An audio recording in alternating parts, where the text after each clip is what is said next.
जरा काही झालं की तिला रडू यायचे. तिच्या डोळ्यातून मोठे मोठे अश्रू वाहत असत. तिला नाव पडले होते रडी. रडी. अशा रडण्याने तिचे आई बाबा अगदी हैराण झाले होते. ते तिला म्हणायचे, अगं बस झाले, आता किती रडशील, तू मगर आहेस, मगरीसारखं राहा, जा आणि शिकार करू लाग. शिकार हा शब्द ऐकताच रडी मोठ्याने रडू लागते.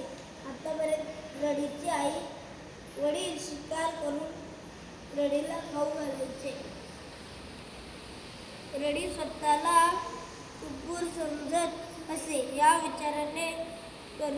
हा विचार करून तिच्या डोळ्यात सारखे पाणी यायचे. तिला मगर होण्याऐवजी त्यासारखे साधे प्राणी व्हायचे होते. रडीची एक मैत्रीण होती, ठुशी. ठुशी सोनेरी रंगाची फुलपाखरू होते. ठुशी मोठी शक्तिशाली व्हायची होती.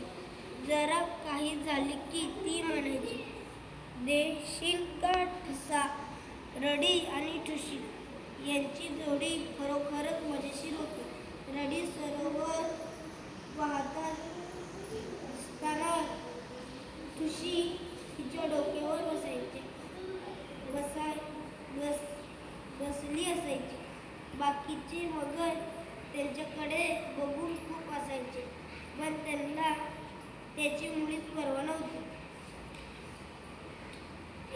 एका दुपारी ठुशी रडीच्या कानात येऊन कुजबुजली, मी आता 2 बंदरी माणसांना इथे येताना पाहिले.